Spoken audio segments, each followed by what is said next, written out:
बच्चों, आज हम घूर्णन स्पेक्ट्रा के लिए चयन का नियम या वर्ण के नियम को देखेंगे। Selection rule for rotational spectra. Selection rule for selection rule for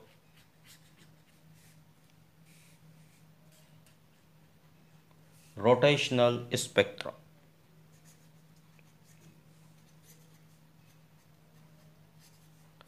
rotational spectra. Selection rule for rotational spectra अर्थात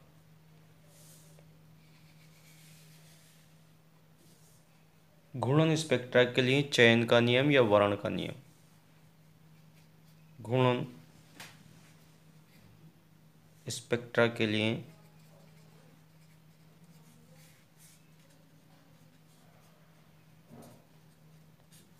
चयन का नियम,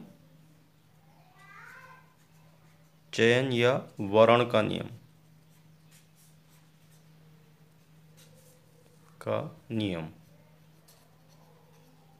ठीक है।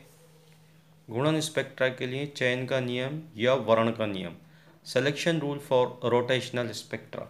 ठीक है, तो क्वांटम यांत्रिकी के अनुसार एक दृढ़ द्विपरमाणु कणों के लिए वे घूर्णन संक्रमण ही संपन्न होते हैं जिनकी क्वांटम संख्या के मान में अंतर इकाई हो, अर्थात बढ़ोतरी या कमी इकाई की हो। इसके अनुसार अनुमत घूर्णन संक्रमण के लिए हम चयन का नियम निम्न प्रकार से लिख सकते हैं: J double dash minus J dash equal to delta J equal to plus minus 1, जहाँ पर जे डबल डैश उच्च गुणन क्वांटम संख्या और जे डैश निम्न गुणन क्वांटम संख्या है, अर्थात उच्च और निम्न गुणन क्वांटम संख्या के मध्य जो अंतर होता है वो 1 का होता है। अर्थात यहाँ पर delta J is equal to plus 1 से क्या तात्पर्य कि विकिरण का अवशोषण और delta J is equal to minus से तात्पर्य विकिरण का उत्सर्जन।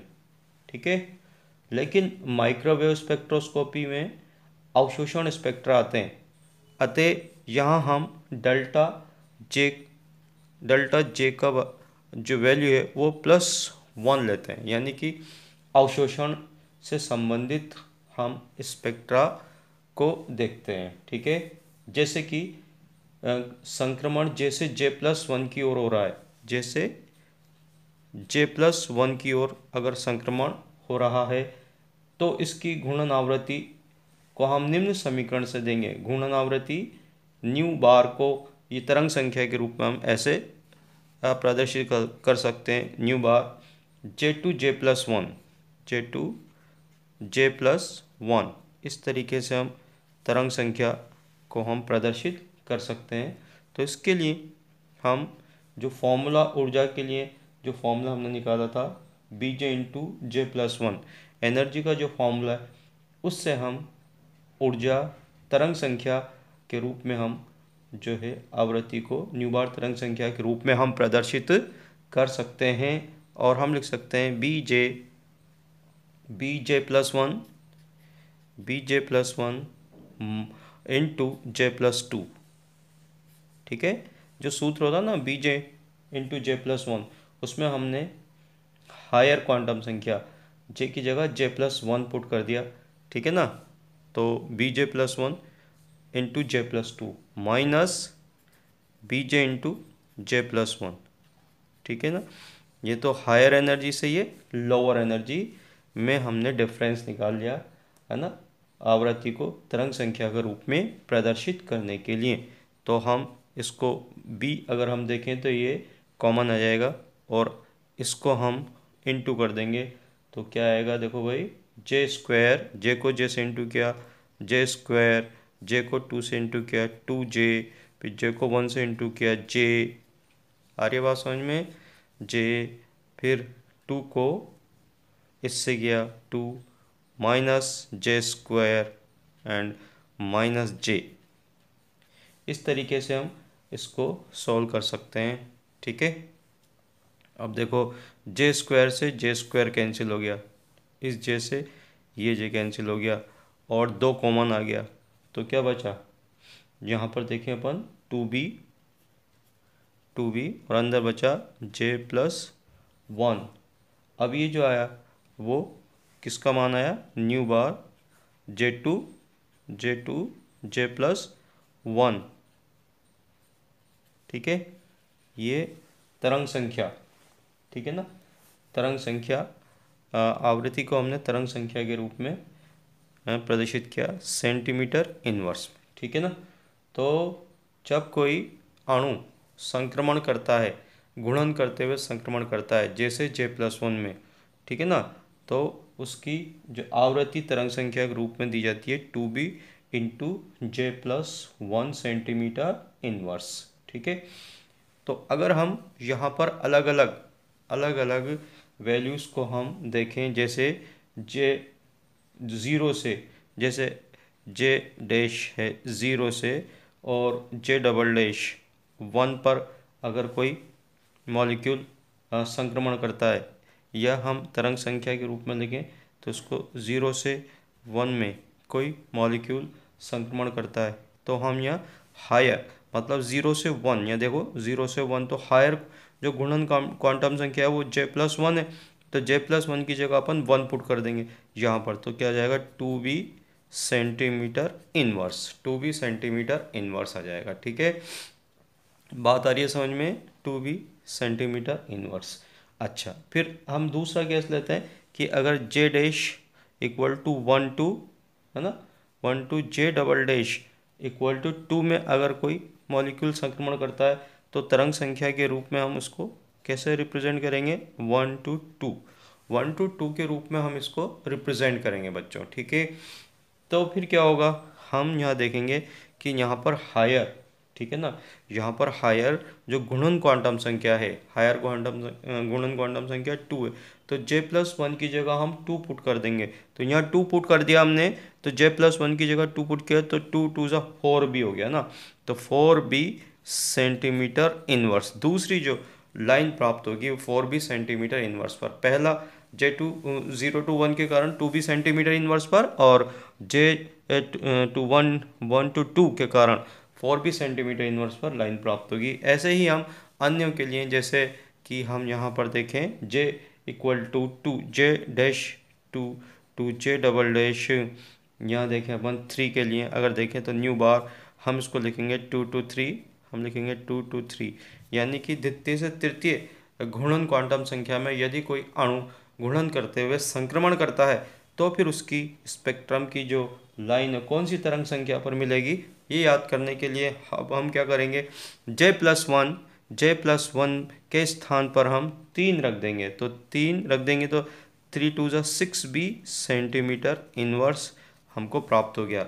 ऐसे हम जो है अलग अलग संक्रमण के लिए प्राप्त होने वाली जो स्पेक्ट्रम की लाइन है उनकी तरंग संख्या को हम जो है सेंटीमीटर इनवर्स में हम प्रदर्शित कर सकते हैं। तो इससे पता क्या पड़ा, इससे स्पष्ट हुआ कि दृढ़ परमाणु अणु के लिए घूर्णन स्पेक्ट्रा इस प्रकार होगा कि प्रत्येक स्पेक्ट्रम की लाइन कहाँ कहाँ प्राप्त होगी, 2b 4b 6b, आगे चलेंगे तो फिर 8b आ जाएगा, अर्थात दो लाइनों के मध्य आवृत्ति का अंतर समान व 2b सेंटीमीटर इनवर्स के बराबर होगा, है ना। अतः आवृत्ति माप में घूर्णन स्पेक्ट्रा समान दूरी पर इक्वी डिस्टेंस पर होंगी। इस प्रकार आवृत्ति माप में चयन के नियम को अगर हम लिखें, आवृत्ति माप में चयन के नियम को अगर हम लिखें तो ये हो जाएगा न्यू बार j2 j+1 j2 j+1, यहाँ लिखेंगे j2 j+1 equal to 2j+1 b centimetre inverse, जहाँ पर j की वैल्यूज़ क्या है, जहाँ पर हम देखें j बराबर 0 1 0 1 2 0 1 2 3 4 आदि। तो इस तरीके से हम जो है j की वैल्यूज़ को पुट करके हम तरंग संख्या का मान ज्ञात कर लेंगे, है ना। यदि हम प्राप्त होने वाले स्पेक्ट्रम की जो संक्रमण और उनसे प्राप्त होने वाली लाइनों को यदि चित्र के द्वारा हम प्रदर्शित करें तो चित्र को कुछ हम इस तरीके से प्रदर्शित करते हैं बच्चों। यहाँ चित्र अगर हम बनाना चाहें तो इस चित्र को कुछ इस तरीके से हम प्रदर्शित कर सकते हैं। यहाँ पर देखिएगा कि ये डायग्राम बनाएं कि जो संक्रमण होता है उसकी लाइनों की स्थिति को हम अगर प्रदर्शित करना चाहें तो यहाँ पर हम जैसे 2B 4B 2B है ना, 4B 6B 4B 6B 8B, ठीक है, 8B, ऐसे 10B 12B है ना, 10B B के डिफरेंस पर हम उनकी स्थिति को हम दिखाएंगे। तो यहाँ हम इस तरीके से दिखा सकते हैं, ये 0, ठीक है, यहाँ 0, ठीक है, 2B एनर्जी लेवल 2B, ठीक है, 6B ये एनर्जी 6B, ठीक है, ऐसे ही 12B, ठीक है ना, ऐसे ही 12B ये बढ़ती हुई ऊर्जा है, एनर्जी, घूर्णन ऊर्जा ईजे। ये क्या है, घूर्णन ऊर्जा। इधर अगर अपन देखें तो इसमें अपन जो है घूर्णन ऊर्जा ईजे, ठीक है, घूर्णन ऊर्जा ईजे को हमने लिया। तो जब अणु संक्रमण करता है ना, और यहाँ एनर्जी जो लेवल देखें मन 0 1, ठीक है ना, 2, ये एनर्जी लेवल है 3, ठीक है। जैसे 0 एनर्जी लेवल देखिएगा इधर, 0 एनर्जी लेवल जो है, 0 एनर्जी लेवल की ऊर्जा 0 होगी, 1 एनर्जी लेवल की ऊर्जा 2B होगी, 2 एनर्जी लेवल की ऊर्जा क्या होगी, 2B होगी, 3 एनर्जी है ना लेवल की ऊर्जा क्या होगी, वो 12B होगी, ठीक है।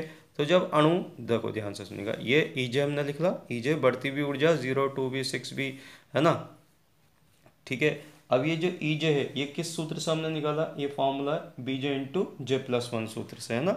और ये जो लाइनों की स्थिति है ये हमने चयन के नियम से, पहली लाइन दूसरी लाइन तीसरी लाइन है ना, ये पहली लाइन दूसरी लाइन तीसरी लाइन ये हमें मिलेंगी। तो हम इनकी लाइनों की स्थिति को देखें तो यहाँ पर कुछ हम इस तरीके से जो है लाइनों को ड्रॉ कर सकते हैं इनकी स्थिति को प्रदर्शित करने के लिए। जो पहली लाइन 2B पर प्राप्त होगी, ठीक है ना, दूसरी लाइन 4B प्राप्त होगी, ठीक है, और तीसरी लाइन 6B, ठीक है ना, इस तरीके से जो है वो प्राप्त होंगी, ठीक है। ऐसे ही हम आगे 8B आगे भी हम प्रदर्शित कर सकते हैं, ठीक है ना। ऐसे हम आगे और भी अगर खींचे तो और भी आगे हम इसको प्रदर्शित कर सकते हैं। तो दो लाइनों के बीच में जो डिफरेंस होगा वो 2B का होगा, इन दो लाइनों के मध्य जो डिफरेंस होगा वो भी 2B का होगा, है ना। प्रत्येक जो क्रमागत दो लाइनों के मध्य इस जो तरंग संख्या में जो डिफरेंस आएगा वो 2B सेंटीमीटर इनवर्स के इनवर्स से आता है, ठीक है ना।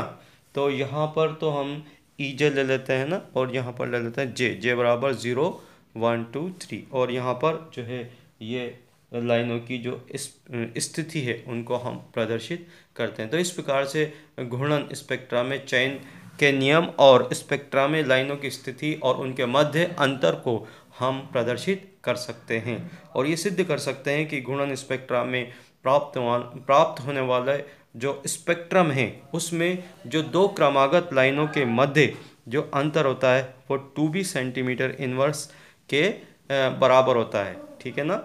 आई होप आपके समझ में आया होगा। धन्यवाद।